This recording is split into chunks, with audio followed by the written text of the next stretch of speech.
Hello dear students, welcome back in online teaching. Here you can see grade 7 subject SST social science. Dear students, as you all know, in previous video we have taken information about chapter number 4, which is growing up as boys and girls. Okay बच्चों, हमने last video में देखा है हमारा chapter number 4 जिसका नाम है growing up as boys and girls. इस वीडियो में हम इस लेसन पर डिपेंडिंग जो भी कुछ क्वेश्चन आंसर है उनका डिस्कशन करेंगे. So let's move. We will read the first question. Are the statements given alongside true or false? Support your answer with the use of an example. देखिए, true false बताना है हमें. यहाँ पर आपको कुछ एग्जाम्पल्स दिए गए, कुछ स्टेटमेंट्स दिए गए हैं. Statement number 1A. All societies do not think similarly about the roles that boys and girls play. Okay. उसके बाद है number B. Our society does not make distinctions between boys and girls when they are growing up. Number C. Women who stay at home do not work. Next one. D. The work that women do is less valued than that of men. Okay. अब यहाँ पर हमें true false बताना है. देखिए इसके answer क्या है. ए. यहाँ पर यू कैन सी आंसर्स ए. ए का आंसर क्या है? देखिए ए स्टेटमेंट क्या बताता है? All societies do not think similarly about the roles that boys and girls play. अब जो सोसाइटी है, जो लोग है, वो क्या थिंक नहीं करते हैं, क्या नहीं सोचते हैं कि जो गर्ल्स और बॉयज़ है उनका काम जो है वो सिमिलर है या फिर सिमिलर है या नहीं. All society do not think similarly about the roles of that boys and girls play. जो बॉयज़ गर्ल्स के द्वारा काम किए जाता है, रोल्स प्ले किया जाता है, वो सिमिलर नहीं होता है. इस तरह की सोच सोसाइटी में आज भी है. इसका आंसर है ट्रू. इसका आंसर क्या लिखा जा सकता है? हमें ट्रू. यहाँ पर आप देख सकते हो, यहाँ पर हम आंसर ट्रू लिख सकते हैं. ठीक है, इस तरह का आंसर यहाँ पर हमने लिखा है. तो देखिए क्या है इसका explanation. Our Indian society believes that the roles of boys and girls are different and are not valued equally. अब जो स्टेटमेंट है इसका एक्सप्लेनेशन यहाँ पर दिया गया है कि किस तरह से सोसाइटी में लोग जो बॉयज और गर्ल्स का जो वर्क होता है या फिर रोल होता है उसे सिमिलर नहीं मानते हैं, इक्वल नहीं मानते हैं. Okay. Broadly speaking, our societies are mostly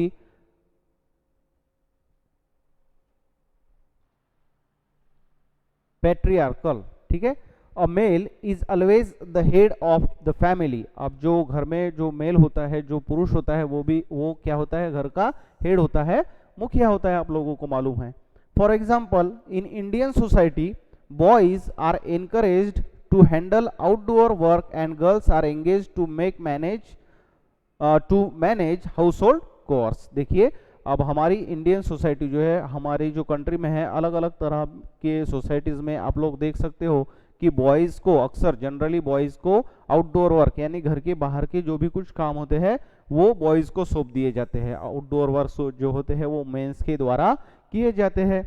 और घर के जो भी कुछ वर्क्स होते हैं, जो भी कुछ घर को संभालना होता है, केयर गिविंग देना होता है, वो जो काम होते हैं वो कौन करता है?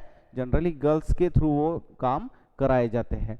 The work that women do with in the home is not valued as work.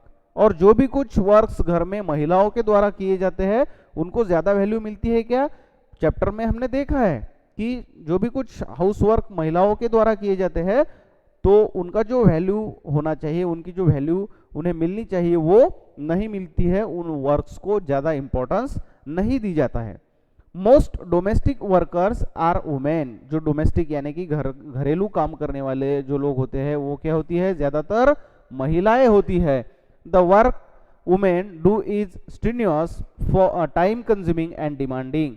However in some Latin American countries both boys and girls are encouraged to take care of their younger siblings and also to manage both outdoor and household works. अब जैसा कि foreign countries है, Latin American countries है, वहां पर जैसा कि हमारी सोसाइटीज में गर्ल्स को घर का ही काम करने को बोला जाता है और बॉयज को आउटडोर वर्क दिए जाते हैं, तो यहीं पर अमेरिकन कंट्रीज में बॉयज और गर्ल्स की जो इक्वेलिटी है, उनके जो वैल्यूएशन है, उनका वैल्यूएशन इक्वल रखा जाता है, उनको सेम जस्टिस दिया जाता है। जैसे कि बॉयज आउटडोर वर्क कर सकते हैं, उसी तरह से गर्ल्स को भी आउटडोर वर्क करने की परमिशन रहती है। ओके, अब देखिए नेक्स्ट वाला जो स्टेटमेंट है वो है फॉल्स। ओके, आपको जो बी स्टेटमेंट ऊपर हमने पढ़ा है वो क्या है, फॉल्स है। उसका एक्सप्लेनेशन देखते हैं। Our society does make distinctions between boys and girls as they grow up. अब जैसे जैसे हमारे सोसाइटी में बॉयज और गर्ल्स यानी कि लड़का लड़की बड़े होते हैं, तो उनके बीच में एक डिस्टिंक्शंस तैयार किया जाता है।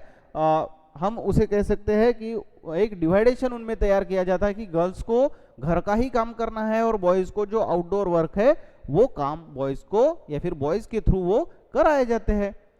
This can be exemplified as follows. और ये किस तरह से हम बता सकते हैं, देखिए the girls school was designed very differently from that of the boys. हम देख सकते हैं कि एग्जाम्पल यहाँ पर दिया गया है कि गर्ल्स का जो स्कूल होता है वो किस तरह से एक डिफरेंटली डिजाइंड होता है देन फ्रॉम बॉयज स्कूल। जो बॉयज की स्कूल होती है उससे बहुत डिफरेंट गर्ल्स का स्कूल बनाया जाता है।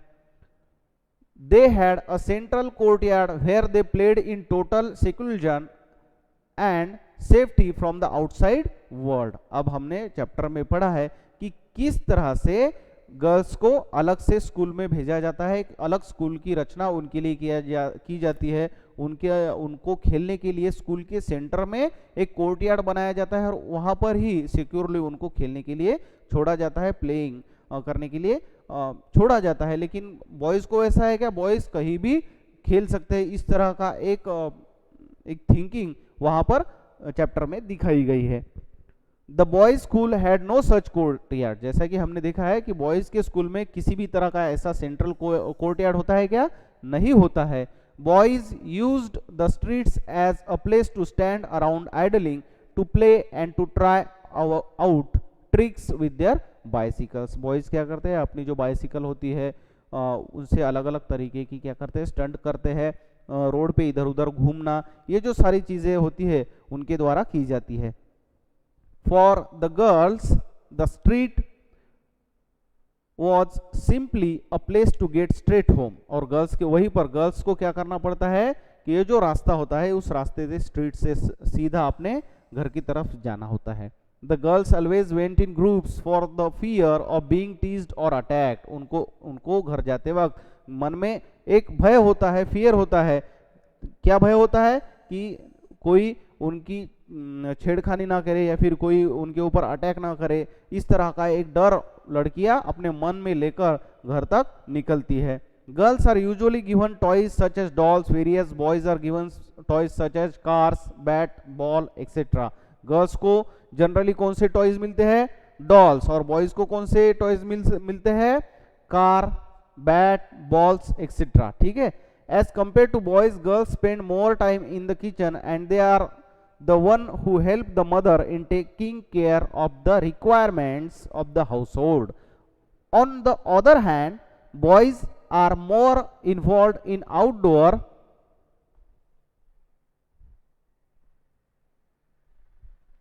activities. They are not shouldered with much responsibility. अब हम देख सकते हैं कि किस तरह से लड़कियां जो होती है, गर्ल्स जो होती है, वो घर के काम में ज्यादातर मदद करती है। यानी कि स्कूल से आने के बाद घर के जो भी कुछ हाउस होल्ड वर्क होते हैं वो गर्ल्स के थ्रू किए जाते हैं। वहीं पर अगर हम देखा जाए तो बॉयज घर के काम में ज्यादा ध्यान नहीं देते हैं। They are not shouldered with much responsibilities. और वो अपने ऊपर ज्यादा, जो बॉयज होते हैं वो ज्यादा रिस्पॉन्सिबल नहीं देखे पाए जाते हैं, या फिर घर में जब भी वो जाते हैं तो घर की जो जिम्मेदारियां होती है वो लेने के बजाय वो अदर वर्क्स करने में इंटरेस्ट रखते हैं। Okay, now coming to next statement which is C. The answer is false. अब जो सी स्टेटमेंट हमने ऊपर पढ़ा है वो क्या है, फॉल्स है। क्यों फॉल्स है, let's see. Thus, it is a preconceived notion that women who stayed at home do not work. It is not true. Women who stayed at home do almost an equal amount of work as compared to their male counterparts bye running the house hold which is not an easy task. अब हम देख सकते हैं कि कभी कभी society क्या सोचती है, लोग क्या सोचते हैं कि जो वुमेन्स घर में काम करती है वो मेंस के काम के बराबर नहीं होते हैं, तो उनका कंपैरिजन करते वक्त वुमेन्स के काम को ज़्यादा वैल्यू नहीं दिया जाता है। लेकिन एक्चुअल फैक्ट में क्या होता है कि जो भी कुछ काम महिलाओं के द्वारा घर में किया जाता है वो ईजी टास्क नहीं होता है, वो आसान काम नहीं होता है। House work is time consuming. House work जो होता है बहुत टाइम कंज्यूमिंग होता है, उसमें बहुत समय जाता है। On an average women spend more time working as compare to men in task such as cleaning, washing clothes, cooking, taking care of children and the elderly etcetera. बहुत सारे जो घर के काम होते हैं, कपड़े धोना, खाना बनाना, घर की साफ सफाई रखना, सफाई करना, क्लीनिंग करना, कपड़े को अच्छे तरीके से रखना, या फिर घर का जो मेंटेनेंस है वो अच्छे तरीके से रखना, जो छोटे छोटे बच्चे हैं उनको संभालना, इस तरह के बहुत सारे काम जो है वो घर में महिलाएं अक्सर हम करते हुए देख सकते हैं। However, their work goes unnoticed because a bulk of their work is household related and does not contribute to the generation of income। और जो भी कुछ लोगों की सोच क्या होती है कि घर का जो काम होता है वो ज़्यादा इम्पोर्टेंट नहीं होता है, इससे कुछ ज़्यादा हम गेन नहीं कर सकते, इसलिए जो भी कुछ वैल्यूएशन या फिर जो भी कुछ रिस्पेक्ट उनको मिलना चाहिए वो नहीं मिल पाता है। Next is D, the statement is true.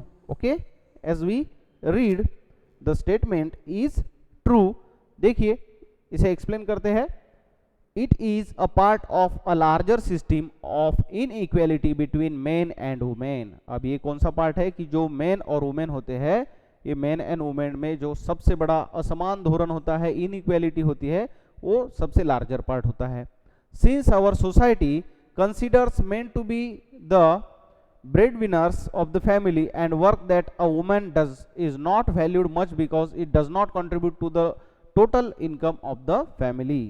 However, it must be noted that the amount of the time women spend in taking care of the household, which involves tasks such as preparing 3 meals, getting children ready for school, taking care of the general cleanliness of the household, managing rations, dealing with maids or other such domestic help etc। अब generally क्या सोचा जाता है कि महिलाएं जो काम करती है घर में, वुमेन्स जो काम करते हैं उसके द्वारा कुछ इनकम सोर्स नहीं होता है। लेकिन ये जो काम होते हैं महिलाओं का और पुरुषों का या फिर मेंस का काम अगर कंपेयर किया जाए तो बहुत ज़्यादा काम महिलाओं के द्वारा किया जाता है। घर की देखभाल करना, क्लीनिंग करना, जो सिक मेंबर्स होते हैं उनकी देखभाल करना, बाकी सब जो managing rations, dealing with maids और सच अदर वर्क्स जो कि डोमेस्टिक होते हैं, रिगार्डिंग टू डोमेस्टिक वर्क्स, तो ये सब चीज़ें महिलाओं के द्वारा की जाती है।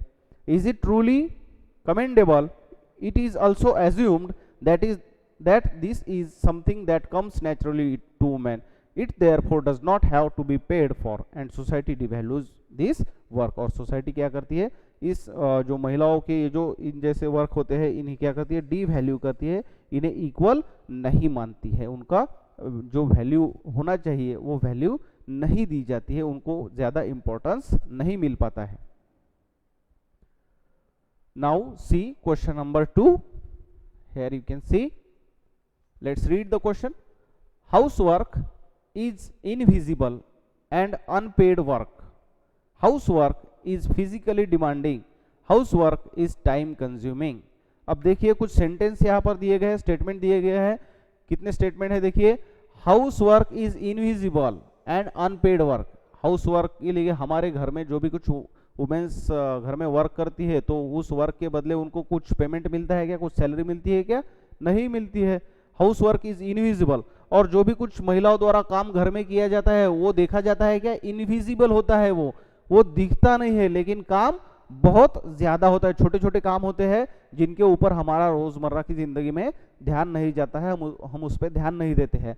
House work is physically demanding. और जो हाउस वर्क होते हैं उसमें बहुत ज्यादा थकावट आ सकती है क्योंकि हेवी वर्क्स होते हैं। House work is time consuming, house work में जो है बहुत ज्यादा टाइम कंज्यूम होता है, समय जाता है। Right in your own words what is meant by the terms invisible. अब आपको आपकी वर्ड्स में लिखना है कि इनविजिबल यानी क्या, किस तरह का इनविजिबल वर्क घर में होता है। फिजिकली डिमांडिंग का मतलब और टाइम कंज्यूमिंग का मतलब क्या होता है, आपको आंसर में लिखना है। Give one example of each based on the household task undertaken by women in your home. अब एक एक एग्जांपल हमें देखना है। देखिए, let's see the answer here. First one is invisible. Invisible here means something which is not noticed. और यहाँ पर इनविजिबल का मतलब होता है कुछ ऐसा जो नोटिस नहीं किया जाता है, जिसकी तरफ ध्यान नहीं दिया जाता है। A good example will be cleaning the house. It is expected that the house should be clean at all times.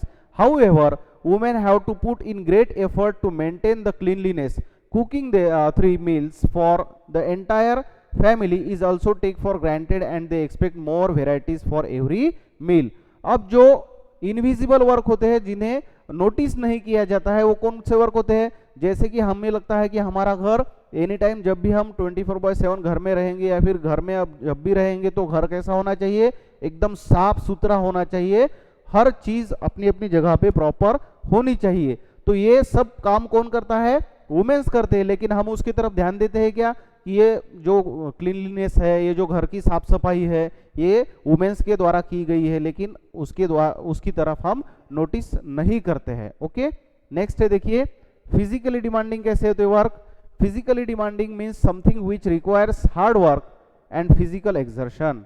जो घर के काम होते हैं उनमें बहुत ज्यादा थकान महिलाओं को आती है। An example of this is washing clothes which require physical labour.